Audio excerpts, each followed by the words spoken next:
ሰላም እንደምናላችሁልን ክብራን የታላቅ ማንቸስተር ዩናይትድ ደጋፊዎች በያላችሁበት የዓለም ክፍል ሁሉ ሰላማችሁ እንደወትሮ ሁሉ ብዝት ይበላል። ማን ዩናይትድ ኢንፎ ዛሬ ከእናንተ ጋር በተለያዩ ርዕሰ ጉዳዮች እንቆያለን። ኢንተርናሽናል ብሬክ የኦክቶበር ወይም ደግሞ የጥቅምት ወር አልቋል። ከአራት የፕሪሚየር ሊግ ጨዋታዎች በኋላ ደግሞ እንደገና የኖቬምበር ኢንተርናሽናል ብሬክ ይመጣል። እስከዛ ድረስ በክለብ እግር ኳስ ትንሽ ዘና እንላለን በድጋሚ ማለት ነው። ካሰልቺው ኢንተርናሽናል ብሬክ ተላቅናል። የማንቸስተር ዩናይትድ ተጫዋቾች በኢንተርናሽናል ብሬክ እንዴት ነበሩ ጥቂት ምልከታ እንወስዳለን። ከዛ ውጭ የሊቨርፑል እና የማንቸስተር ዩናይትድ የላንክሻየር ደርቢ በመሀል ዳኝነት የሚመራው ኦሊቨር ወይም ደግሞ ማይክል ኦሊቨር እንዲሁም ደግሞ በቫር ዳኝነት የሚመራው ዳረን ኢንግላንድ ጥቂት መነጋገሪያ ርዕሰ ጉዳይ ሆነዋል ከሰሞኑ ማለት ነው። ስለነሱ ጥቂት ሀሳቦች እናነሳለን። ማንቸስተር ዩናይትድ ለካስሜሮና ሃሪ ማጉዌር ኮንትራት ሊሰጥ እንደሆነ ተሰምቷል። በዚህ ጉዳይም ብናወራ ደስ ይለናል። መነጋገሪያም ስለሆነ ማለት ነው። ብዙዎቹ እንዴት እያሉ ጥያቄዎችን እያነሱ ስላሉ ማለት ነው። ሃሪ ማጉዌር እና ካስሜሮ የተጨማሪ ዓመት ኮንትራት በማንቸስተር ዩናይትድ ሊቀርብላቸው እንደሆነ እየተሰማ ነው የሚገኘው። ስለነዚህ ጉዳዮች እያነሳን ከእናንተ ጋር እንቆያለን ማለት ነው። በመጀመሪያው የምንመለከተው ከመሸጋገሪያ ሙዚቃ በኋላ ስንመለስ የማንቸስተር ዩናይትድ ተጫዋቾች በኢንተርናሽናል ብሬክ ምን አይነት ደቂቃዎችን አሳለፉ፣ እነማን ደግሞ ተጫወቱ የሚለውን ዳሰሳ እንወስዳለን ማለት ነው። አብራችሁን ቆዩ። ሰብስክራይብ ማድረጋችሁ እንዲሁም ደግሞ ላይክ አድርጋችሁ ቪዲዮ መከታተላችሁ አይረሳ። በኮሜንት መስጫ ባር ውስጥ ደግሞ በኢንተርናሽናል ብሬክ በጣም ጥሩ ተጫወተ የምትሉትና የወደዳችሁት የማንቸስተር ዩናይትድ ተጫዋች ማን ነው? እሱንም ብትጽፉልኝ ደስ ይለኛል። አብራችሁን ቆዩ። በተወዳጁ ማን ዩናይትድ ኢንፎ ገጽ ላይ ትገኛላችሁ።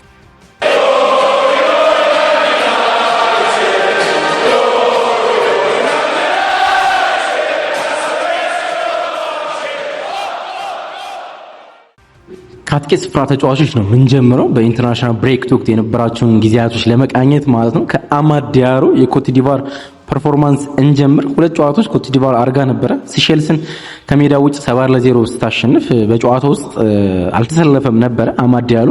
በሁለተኛው ኬንያን 3-0 ባሸነፉበት ጨዋታ ግን 87 ደቂቃ ያህል ሜዳ ላይ ነበረ። እናም ጎል አስቆጥሯል። እንዲሁም ደግሞ ፍራንክ ኬሲ ላስቆጠረው ጎል ደግሞ አሲስት ማድረግ ችሏል አማድ ዲያሎ ከኮት ዲቫር ብሔራዊ ቡድን ጋር ማለት ነው። ሴስኮ ከስሎቫኒያ ብሔራዊ ቡድን ጋር ሁለቱንም ጨዋታዎች መሰለፍ ችሏል። ከኮሶቮ እንዲሁም ደግሞ ከስዊዘርላንድ ጋር 0-0 አቻ ውጤቶችን አስተናግደዋል። ስሎቫኒያ ከስዊዘርላንድ ጋር 0-0 መለየት ጥሩ ውጤት ነው። ከኮሶቮ ጋር ግን ላይሆን ይችላል። ግን በሁለቱም ጨዋታዎች ውስጥ 90 ደቂቃ መጫወት ችሏል። 180 ደቂቃ ተጫውቶ ነው ወደ ላንክሻየር ደርቢ ቤንጃሚን ሴስኮ የሚመጣ ማለት ነው። ማቲያስ ኩና ከብራዚል ብሔራዊ ቡድን ጋር ሁለት የወዳጅነት ጨዋታዎችን ማከናወን ችሏል። የላቲን አሜሪካ ሀገራት የዓለም ዋንጫ ማጣሪያ ጨዋታዎችን ጨርሰዋል እና አሁን እያከናወኑ የሚገኙት ብሬክ ጨዋታ ወይም ደግሞ የወዳጅነት ጨዋታዎች ነው ያከናወኑ የሚገኙት። ከደቡብ ኮሪያ ጋር ብራዚል ደቡብ ኮሪያን 5-0 ስታሸንፍ ቪኒ ጁኒየር ላስቆጠረው ጎል አሲስት ማድረግ ችሏል። 80 ደቂቃ ደግሞ በቋሚ አሰላለፍ ውስጥ መጫወት ችሏል። የብራዚል ብሔራዊ ቡድን አጥቂ ሆኖ የተጫወተው እሱ ነው። በጃፓን 3-2 ሲሸነፉ ደግሞ 57ኛው ደቂቃ ላይ በቪኒ ጁኒየር ተቀይሮ ገብቶ ጨዋታውን ማከናወን ችሏል። ከአጥቂ ስፍራ ተጫዋቾች በኢንተርናሽናል ብሬክ ቆይታ ያደረጉት ሶስቱ ናቸው። ከአማካኝ ስፍራ ተጫዋቾች ብሩኖ ፈርናንዴዝ ለፖርቹጋል ብሔራዊ ቡድን በአየርላንድም በሃንጋሪ ጨዋታ ላይ በቋሚ አሰላለፍ ውስጥ ነበረ። አየርላንድን የፖርቹጋል ብሔራዊ ቡድን 1-0 ስታሸንፍ በኔቪስ የ91ኛ ጎል ላይ 86 ደቂቃ ያህል ሜዳ ውስጥ ነበረ በቋሚ አሰላለፍ ውስጥ ብሩኖ ፈርናንዴዝ ብዙ አነጋጋሪ ብቃት ባሳየበት ወይም ደግሞ ደካማ በነበረበት የሃንጋሪ የሁለት አቻ ጨዋታ ደግሞ 62 ደቂቃዎችን ያህል ሜዳ ላይ አሳልፏል። በዛ ጨዋታ ላይ በብቃቱ ዙሪያ ብዙ መነጋገሪያ ነበረ፣ ርዕሰ ጉዳዮችም ነበሩ። የሆነ ጊዜ ላይ ብናነሳው በጣም ደስ ይለኛል ብሩኖ ፈርናንዴዝ እንደዚህ ስለመጫወቱ ምክንያቶች ማለት ነውና ጥሩ አልነበረም። 62ኛው ደቂቃ ላይ ነው በኮንሴሳው ተቀይሮ የወጣ ማለት ነው። ካስሜሮ በጣም ድንቅ ነበረ። 290 ደቂቃዎችን ያሳለፈ ለአንድ የ33 ዓመት ተጫዋች ብዙ ይመስለኛል። ካርሌቶ በብራዚል ብሔራዊ ቡድን በወዳጅነት ጨዋታ ኮሪያን 5-0 ሲያሸነፉም በጃፓን 3-2 ሲሸነፉም 90 ደቂቃ ነው ያጫወቱት። አሁን እርግጥ ሆኗል በሚቀጥለው ዓለም ዋንጫ ላይ በሙሉ ፊትነሱ ላይ ብቻ ጤነኛ ይሁን እንጂ የብራዚል ብሔራዊ ቡድን አምበልም እንዲሁም ደግሞ የቡድኑ ዋና አማካኝ እንደሚሆኑ አሁን እርግጥ የሆነ ይመስላል። ለጥቂት ወራት ውስጥ ያህል በሌሎች አሰልጣኞች ላይ በዴኒዝም ዱንጋም ሲጠሩት አልነበረም። የብራዚል ብሔራዊ ቡድን አሰልጣኞች ማለት ነው። በተለይ ዴኒዝ ሲጠሩ አልነበረም ካስሜሮን። አሁን ካርሌቶ ግን የሚያውቁት ለረጅም ጊዜ እሳቸውን ታላቅነት ከፍ ያደርገውን ካስሜሮ በብሔራዊ ቡድናቸው ውስጥ ወሳኝ ተጫዋች አድርገውታል ማለት ይቻላል። 5-0 ኮሪያን ሲያሸንፉ አሲስት ማድረግ ችሏል። 90 ደቂቃ ተጫውተው እንዳልኳችሁ ከ8 በላይ ሬቲንግ ነበረው። ጃፓን ላይ 3-2 ሲሸነፉ ብዙ ተጫዋቾች ተቀይሮ ቢወጡም 90 ደቂቃ ተጫውተዋል። ለማንቸስተር ዩናይትድ መልካም አይመስለኝም የ33 ዓመቱ ካስሜሮ 90 ደቂቃዎችን ተጫውቶ በኢንተርናሽናል ብሬክ መምጣቱ ማለት ነው። አንዱ ደግ ነገር ጨዋታው የተከናወነው ላቲን አልነበረምና እሱ መልካም ጉዳይ ይመስለኛል። ጨዋታዎቹ በኤዥያ ስለተከናወኑ ማለት ነው። ሌላው ምቤሞ ነው። በካሜሮን ብሔራዊ ቡድን ጋር ከሞሪሸስ ጋር በነበረው ጨዋታ ላይ ተጠባባቂ ነበር። ለምን እንደሆነ አላውቅም። ጨዋታውን በቀላሉ እናሸንፋለን ብለው ስላሰቡ ካሜሮኖች ተጠባባቂ አድርገውት ነበር። ጨዋታውን 2-0 ነው ያሸነፉት።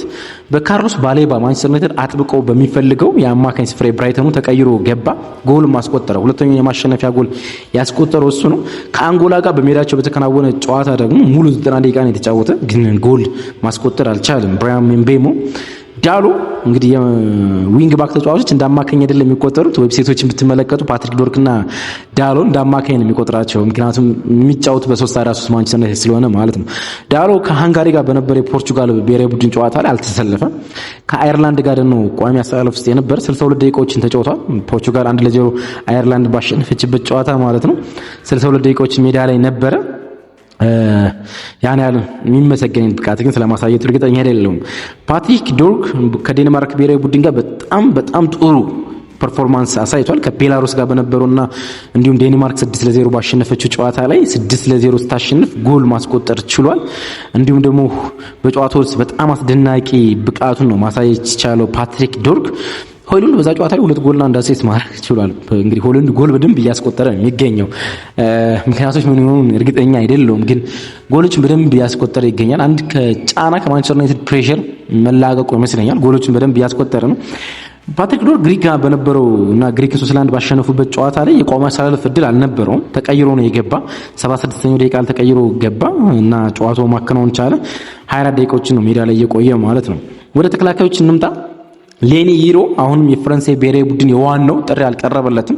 ዲዲየር ዴሾ በተከላካይ ስፍራ ቦታ ላይ ጥራታቸውን የጠበቁ ተከላካዮች አሉኝ ብሎ ነው የሚያስቡ፣ ግን ኮናቴ ጉዳት አጋጥሞታል። ከዚህ በኋላ ኮናቴ ተደጋጋሚ ጉዳት የሚያጋጥመው ከሆነ በእርግጠኝነት ወደዛ ብሔራዊ ቡድን ይሄዳሉ ብዬ አስባለሁ። በቋሚ አሰላለፍ ፈረንሳይ የምትጠቀመውን ዊሊያም ሳሊባና አፔሚካኖ ነው የባየር ሙኒክን። ግን ሌኒ ይሮ በቅርብ ጊዜ ይሄን ብሬክ አድርጎ እንደሚገባ አስባለሁ። ቢያንስ የብሔራዊ ቡድን ጥሪ አሁን የተጫወተው ለፈረንሳይ ከ21 ዓመት በታች ነው። 2 ጨዋታዎችን የፈረንሳይ ከ21 ዓመት በታች አከናውኗል። ኢስቶኒያን 6-1 ሲያሸንፉ እስከ ረፍት ተጫውቶ ነበር። ገና እስከ ረፍት 4 ጎል ስለተቆጠረ ከዛ በኋላ ተቀይሮ ወጥቷል። ከፌር አይስላንድ ጋርም እንዲሁ 6-0 የፈረንሳይ ብሔራዊ ቡድን የፈረንሳይ ከ21 ዓመት በታች ሲያሸንፍ 90 ደቂቃ ሜዳ ላይ ነበረ ሌኒ ይሮ ማለት ነው።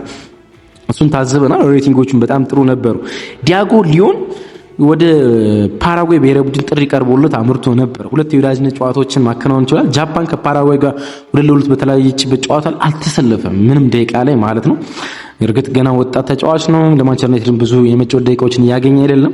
በደቡብ ኮሪያ 2-0 ሲሸነፉ ግን 81ኛው ደቂቃ ላይ ተቀይሮ ገብቶ የመጫወት እድሉን ማግኘት ችሏል። ሴላ መንሰን ለቤልጂየም ብሔራዊ ቡድን እንዲሁም አልታይ ባይንደር ለቱርክ ብሔራዊ ቡድን ጥሪ ቀርቦላቸው ነበረ። ሁለቱም ግብ ጠባቂዎች ግን በሁለቱም ብሔራዊ ቡድኖች ላይ አልተሰለፉም ወይም ደግሞ የመጫወቻ ደቂቃዎችን አላገኙም ማለት ነው። የማንቸስተር ዩናይትድ ተጫዋቾች በኢንተርናሽናል ብሬክ የነበራቸው ቆይታ ይሄን ይመስላል። አንዳንድ ተጫዋቾች በተለይ ደግሞ ካስሜሮ፣ ብሩኖ ፈርናንዴስ በማንቸስተር ዩናይትድ የአማካኝ ስፍራና ደካማ በምንለው ዲፓርትመንት ውስጥ ብዙ ደቂቃዎችን የተጫወቱ ተጫዋቾች ናቸው። እሱ ለሮበን አሞሪም ፈታኝ የሚሆን ይመስለኛል። ትናንትና ወደ ካሪንግተን ተመልሰው ሁሉም ተጫዋቾች ሪፖርት አድርገዋል። ዛሬ ደግሞ የመጀመሪያ ልምምዳቸውን ይጀምራሉ። ስለ ላንክሼር ደርቢ እንጀምር። እንግዲህ የክለብ ጨዋታዎች ተመልሶ አይደለም ደግሞ የምንመለሰው በአንፊልድ በላንክሼር ደርቢ ከሊቨርፑል ጋር ነውና ስለ ጨዋታው ማንሳት በጣም አስፈላጊ ይመስላል። መጀመር አለብን አይደለ? ቢውልድ አፑን በተደጋጋሚ በዚህ ሳምንት የምናወራው ስለ ጨዋታው ስለሱ ስለሆነ ማለት ነው። እንግዲህ ማንቸስተር ዩናይትድ ሊቨርፑል ላይ 4 ተከታታይ ሽንፈት ለማድረስ ነው ወደ ጨዋታው የሚመጣ። ከኢንተርናሽናል ብሬክ በፊት በሰንደርላንድ 2-0 አሸንፏል።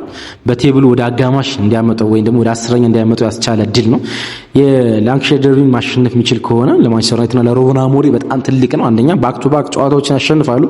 ሁለተኛ ሊቨርፑል ተቀናቃኙን ባላንጣቸውን ከዋንጫ ፉክክር ማራቅ ይችላሉ። ሊቨርፑል ተሸንፎ ነው ወደዚህኛው ጨዋታ ይመጣ በቼልሲ 2-1 ሽንፈት አጋጥሞት ደግሞም ከዛ አስቀድሞ በጋላታሳራይና በክሪስታል ፓላስ በተመሳሳይ ሽንፈት አጋጥሞት ነበር እና 3 ተከታታይ ጨዋታዎችን ተሸንፎ ከማንቸስተር ዩናይትድ ጋር ጨዋታውን ያከናውናል። ይሄኛው ጨዋታ ማንቸስተር ዩናይትድ አራተኛ ሽንፈት እንዲያጋጥመው ለማድረግ ነው ጨዋታውን ያከናውነው ማለት ይቻላል።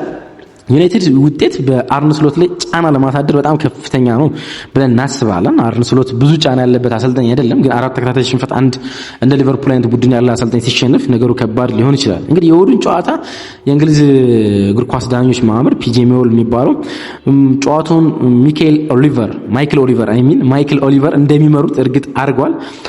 በመስመር ዳኝነት ደግሞ ስቱዋርት በርት እና ቲሙድ የመስመር ዳኞች ሆነው ይመሩታል። አራተኛው ዳኛ ክሪክ ፓውሰን ናቸው። እንግዲህ የመስመር ዳኞችን ትተን ስለ ማይክል ኦሊቨር ግን ጥቂት ማውራት አለብን። ይሄ የ40 ዓመት እንግሊዛዊ ዳኛ ሊቨርፑልን 66 ጨዋታዎች ከዚህ በፊት መርቷል።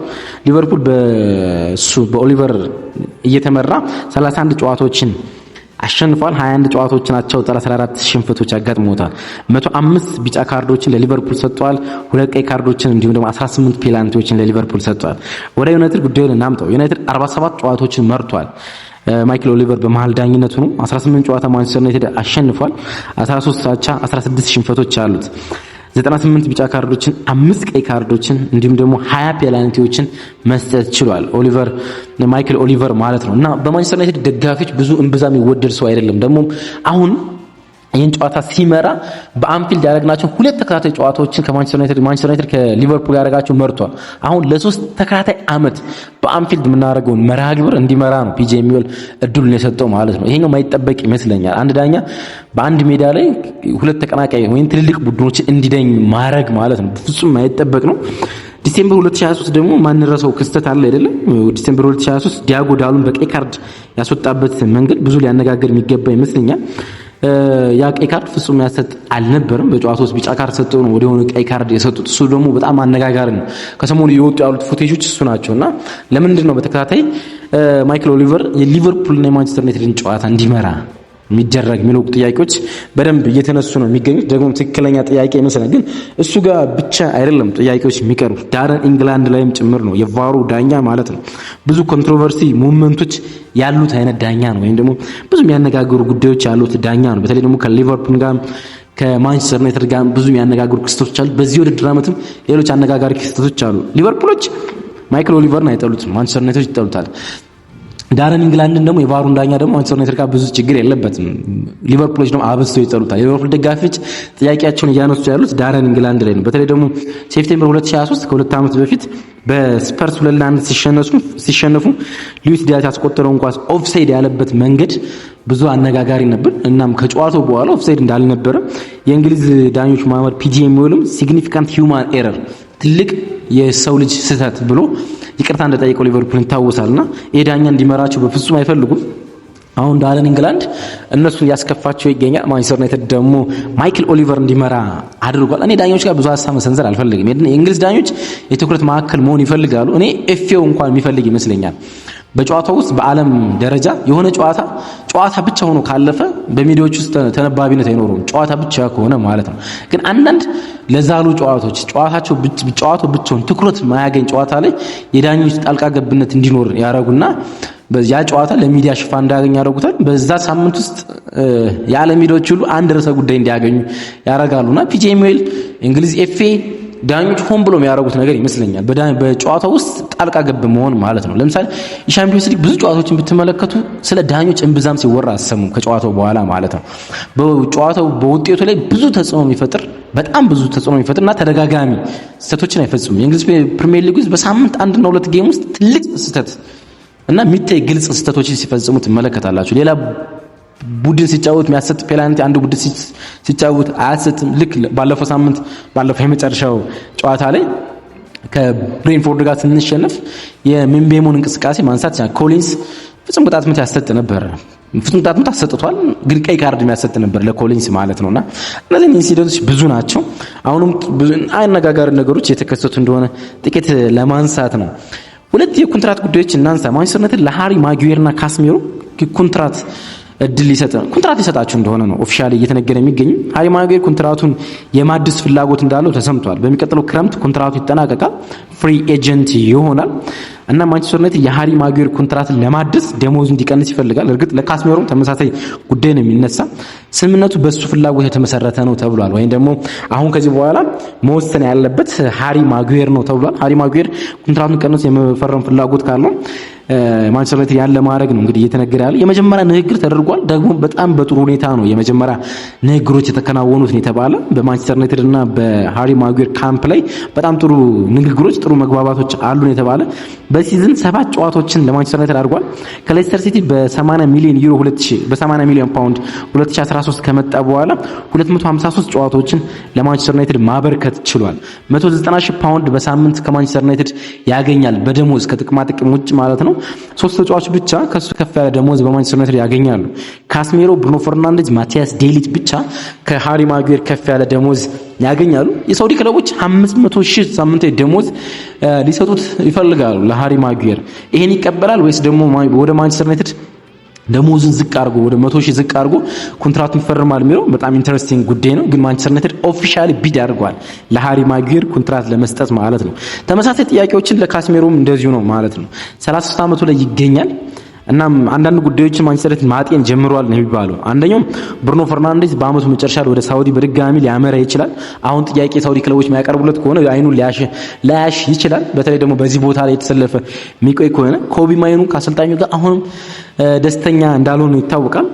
ማኑኤል ኡጋርቴ ጥሩ እየተጫወተ አይደለም። ስለዚህ ማንቸስተር ዩናይትድ በጣም በዛ ያሉ አማካይ ስፍራ ተጫዋቾችን በሚቀጥለው ክረምት ያስፈርማል እና አንድ ሲነር አማካኝ ከቡድኑ ጋር እንዲቆይ ይፈልጋል ነው የተባለ። አንድ ሲነር እና ሊቆይ የሚችለው ተጫዋች ካስሜሮ የመሆን እድል አለው ነው የተባለ።